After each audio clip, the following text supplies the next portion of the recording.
E a China, ela está comendo pelas beiradas, está pouco se falando disso, mas ela está criando aí uma organização internacional para a intermediação. A ideia é criar dentro da China um tribunal, uma espécie de alternativa ao Tribunal Penal de Haia ali, para poder trabalhar essas questões de busca pela paz e de definir quem cometeu crime de guerra ou não. Os Estados Unidos agora apoiam novas sanções e vendo que a Europa está numa corrida armamentista incrível para fornecer não só armas, mísseis, como também muito dinheiro para a Ucrânia se manter nessa guerra contra Vladimir Putin, que a gente ainda não sabe se chega ao acordo ou não. Putin exige fim da expansão da OTAN para encerrar guerra na Ucrânia.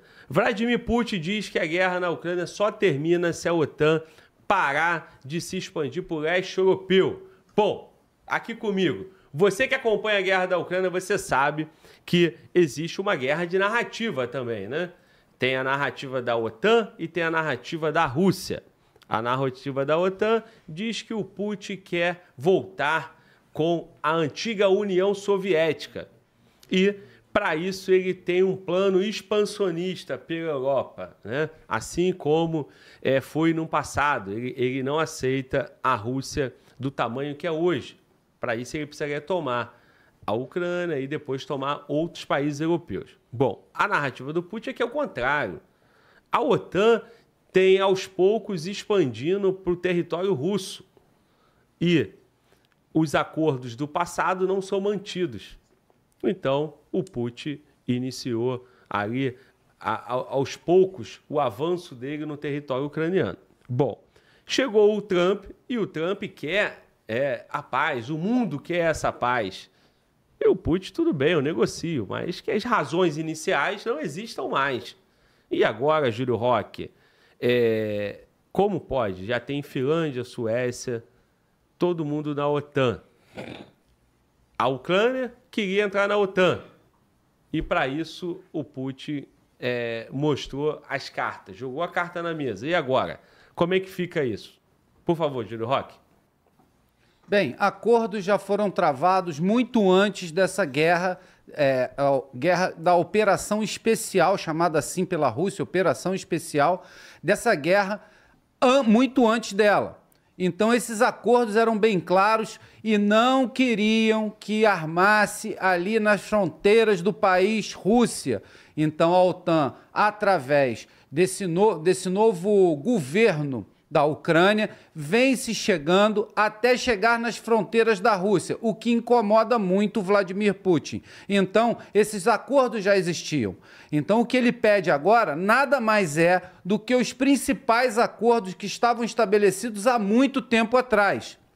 Porém, ele não citou também, Putin, que os territórios já conquistados ele não vai abrir mão. Então, tem um impasse dentro desse acordo mais atual.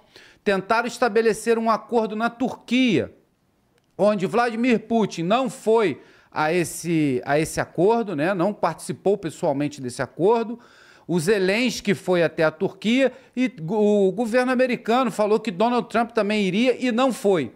O acordo parece que foi um fiasco, não houve nenhum tipo de entendimento e Putin acaba logo depois dessa tentativa de acordo com um ataque massivo de mísseis e drones no território da Ucrânia. A Ucrânia, por sua vez, responde com um ataque também de drones ao território russo e que cria essa nova tal de narrativa ou guerra de narrativas que o Glauber disse. Agora, a Rússia atacou e a Ucrânia tem como falar que tem que se defender, pedir mais ajuda aos países europeus. Essa ajuda pode vir com fornecimento de mísseis de longo alcance, onde a Ucrânia terá a possibilidade de atacar lugares mais longínquos dentro da Rússia. Eu tenho certeza que isso não vai ficar legal, Glauber. Bom, ô Miquéias, você acredita ainda que é possível chegar num acordo, já que o Putin, como o Júlio Roque falou, ele tem a exigência dele e ele não cede? Como é que fica, ô Miquéias? Ô Glauber, a Ucrânia se posicionou dizendo que vai querer até tentar uma negociação direta com a Rússia. a situação está ficando insustentável para a Ucrânia, né? Eles estão tendo que fazer um processo de recrutamento em massa aí de brasileiros e de outros estrangeiros. Eles estão fazendo uma campanha, literalmente um marketing muito forte para dizer, olha, vocês serão soldados, serão pessoas valorizadas aqui na Ucrânia, vocês não são mercenários, vocês estão lutando por uma causa maior, porque a Ucrânia, embora esteja recebendo muito dinheiro e armamento, está ficando sem gente para permanecer nessa guerra. O Putin, por outro lado, insiste que ele precisa manter ele literalmente conquistou já 1/5 do território ucraniano, quer que a OTAN pare de se expandir e vai ficar ali forçando essa barra. E ele, inclusive, ele falou que quer um acordo por escrito, porque um acordo feito lá atrás, quando caiu o Muro de Berlim, não está sendo cumprido pelos Estados Unidos hoje. E a China, ela está comendo pelas beiradas, está pouco se falando disso, mas ela está criando aí uma organização internacional para intermediação. A ideia é criar dentro da China um tribunal, uma espécie de alternativa ao Tribunal Penal de Haia ali, para poder trabalhar essas questões de busca pela paz e de definir quem cometeu crime de guerra ou não. Já são 20 países apoiando essa iniciativa chinesa, a gente ainda não tem uma posição do governo brasileiro, mas é bem provável que o Putin vá tentar levar essa discussão para dentro dessa nova instituição criada pela China, que lá ele vai conseguir um apoio maior às suas aspirações do que o que ele está pedindo hoje, enquanto a Europa está falando assim, olha, não vai rolar não, amigo. E aí, Batata, tu tá achando que vai chegar nesse acordo ou continua a guerra e o Putin só deitando e rolando? Infelizmente, Glauber, os interesses verdadeiros aí não foram demonstrados. E a grande realidade seja dita, né? Estão injetando dinheiro num local já praticamente devastado, que é a Ucrânia, já não tem mais nada. E eles continuam usando a Ucrânia como campo para atacar a Rússia. E vão continuar por isso aí, porque os interesses ainda são existentes. Essa é a pura verdade. Ucrânia já perdeu há muito tempo. Ela só continua respirando porque os interessados estão colocando o oxigênio lá. Bom, ô Júlio Roque, viu aí, ó, o Batata não tem nenhuma esperança, cara. Eu entendo, cara, que ali na Ucrânia vai ficar essa preparação da Europa, né? Até o Putin ver que ele realmente está numa desvantagem. Enquanto o Putin perceber que o jogo está a seu favor, por que ceder? Eu não cederia. Você cederia, Júlio Roque? Bem, Glauber, essas potências elas não brincam. Como a gente diz aqui, não existe almoço de graça. Tudo que é feito tem que ter um reflexo ou um retorno. Nós vemos todos esses países da Europa, né, que estavam com uma pauta meio woke, anti-armamentista, mudando completamente a casaca, virando a casaca por causa da situação da Ucrânia. Agora, todos os países da Europa, a Alemanha, França e Inglaterra, estão numa corrida armamentista jamais vista na Europa desde a guerra, desde a Grande Guerra. Então, você vai ter agora, plausivelmente, a Ucrânia usando mísseis Taurus alemães. São mísseis que possuem uma capacidade incrível de alcance, podendo atingir grandes cidades russas. Isso está incomodando bastante Vladimir Putin, que também tem o seu arsenal, né, um arsenal de mísseis verdadeiramente incrível, mísseis intercontinentais, mísseis balísticos e mísseis hipersônicos. Então, ele tem um cabedal, um espectro de ataque muito maior do que a Ucrânia, que vive, né, das doações da Europa, antigamente vivendo das doações dos Estados Unidos, e agora Donald Trump, né, falando sobre a loucura de Putin, espantado com as últimas atitudes que Putin teve, ele agora fala em novas sanções. Então a gente está vendo duas autoridades, Donald Trump e Vladimir Putin, que tinham um certo relacionamento, agora mudando completamente a faceta. Os Estados Unidos agora apoiam novas sanções e vendo que a Europa está numa corrida armamentista incrível para fornecer não só armas, mísseis, como também muito dinheiro para a Ucrânia se manter nessa guerra contra Vladimir Putin, que a gente ainda não sabe se chega ao acordo ou não. Mas uma coisa sabemos, Vladimir Putin não abrirá mão dos seus preceitos. Bom, senhores, eu acompanhando cobrindo, né, esse conflito até aqui, eu percebo que de janeiro para cá, do dia 20 de janeiro, quando o Trump tomou posse, o mundo inteiro jogou todas as fichas na força do Trump e dos Estados Unidos da América. A América grande novamente, o Trump que dizia que em 24 horas resolveria, depois ele falou em 100 dias. Naquele evento, junto com Zelensky, lá na Casa Branca, o Putin falou, o Trump falou, eles nos respeitam, ele me respeita. E eu acredito que ele fará a parte dele para acabar com esse conflito.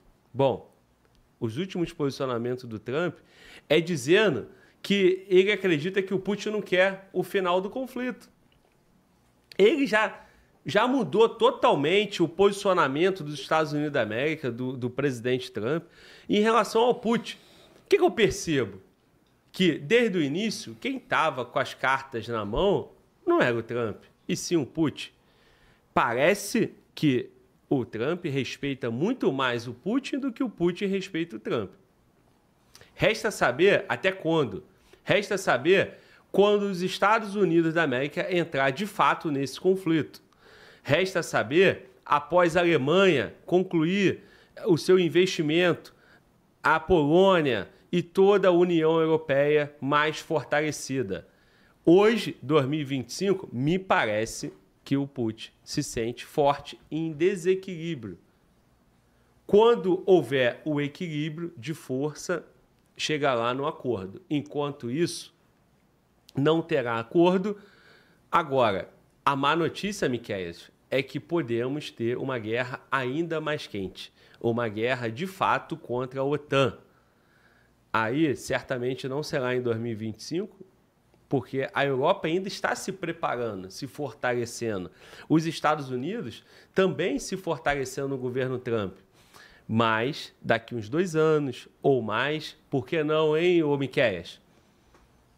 Ô Glauber, é bem por aí mesmo. O que a gente está vendo é o seguinte, os Estados Unidos, né, a gente falou ontem sobre o Golden Dome, está buscando uma alternativa para ser mais autossuficiente em proteção contra esses mísseis intercontinentais, mísseis balísticos intercontinentais. E a Europa, por outro lado, percebeu que os Estados Unidos tirou um pouco o pé da proteção deles e eles precisam se reorganizar. Então, qual é a lógica que parece estar sendo praticada? Deixa o pau quebrar na Ucrânia enquanto a gente reorganiza aqui. A própria França falou em redistribuir todo o seu arsenal nuclear entre os seus parceiros estratégicos ali dentro da Europa. A lógica que está sendo é a seguinte, hoje a Europa não pode necessariamente contar com os Estados Unidos, acreditar que os Estados Unidos vai ser um parceiro de fato, caso um conflito mais intenso aconteça. Então, eles estão simplesmente tentando se rearmar e aí tentam manter essa discussão focada hoje na Ucrânia. Porque se acontece qualquer tipo de acordo, não importa qual seja o resultado, e a guerra na Ucrânia se encerra, toda a retórica da Rússia sai da Ucrânia e se torna diretamente ligada à Europa. E isso pode acontecer no momento em que a Europa não esteja pronta de imediato para um conflito. E a gente ainda tem mais um agravante, Glauber, quando a gente fala da posição dos Estados Unidos nessa história toda, que essa semana o alto comando do exército americano anunciou o seguinte, que eles pretendem encerrar o Comando Militar da África, que são ali bases, né, e unidades que ficam de pronto emprego para apoiar parceiros comerciais e militares dos Estados Unidos na África. E, obviamente, dali também serve como uma ponte de apoio para a Europa, para a Ásia, para os outros parceiros dos Estados Unidos. E aí, quando os Estados Unidos assumem essa postura de dizer, olha, eu estou mais preocupado em resolver o meu aqui, com o Golden Dome, talvez eu acabe com o Comando Militar do Leste, ele passa o seguinte recado para a Europa, vocês se virem aí, vocês segurem as pontas. E a Europa está nessa de manter o conflito ali na Ucrânia, e o Putin só está lucrando. Todas as peças que ele quer jogar, ele está conseguindo, se aproximando principalmente de vários governos na África, que antes eram mais aliados da Europa, fornecedores de urânio e de outros materiais de interesse estratégico da Europa. Portanto, Putin continua ganhando esse conflito.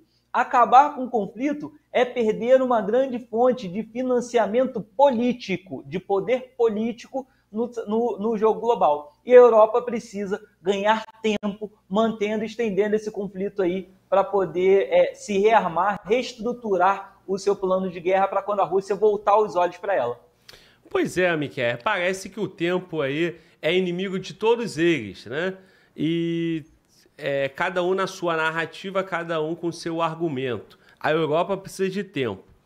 O Júlio Roque, parece que eles não querem realmente esse cessar-fogo, porque aonde era possível, eles já chegaram. Recentemente, a esperança vinha da Turquia. Nada aconteceu.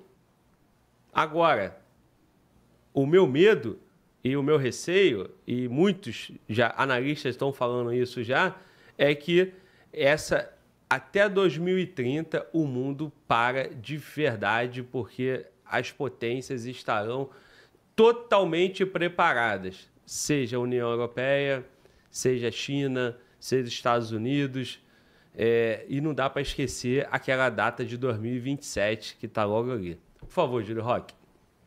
Podemos citar a Hungria, que agora está do lado da Rússia, né? Foi puramente numa representação oficial falar que está do lado da Rússia. Dizer essa guerra entre Rússia e Europa, Vladimir Putin já foi oficialmente também à mídia e disse: eu não quero nada com a Europa, eu quero sim até onde eu conquistei com as minhas forças da operação especial, e depois vocês que se resolvam para lá. Claro, se chegasse um acordo. Mas o que nós vemos, Glauber, é que as guerras trazem muitas vantagens. Vantagens para o aparato tecnológico militar. Todo o complexo militar, ele cresce com tecnologia, com essas guerras, testando todos os tipos de armas imagináveis e possíveis. Falamos também sobre crescendo também os financiamentos. Esse crescimento é exorbitante pelo número de mísseis e munições gastas em pouquíssimo tempo. Então, quem investe numa indústria de defesa tem os seus retornos financeiros. E aí entramos num outro patamar, que é o retorno político. A guerra, muitas das vezes, ela é um pano de fundo para ações políticas. E é sempre o que eu digo aqui: não é a ação, e sim a intenção. E aqui no Fala Glauber, você consegue ver essas intenções além da notícia. Porque você está no Fala Glauber News exatamente para isso, para você ver além da notícia, além dos alcances dos mísseis. Muito bom, Júlio Roque. O Júlio Roque te dá conhecimento e ainda reforça a nossa comunicação com vocês.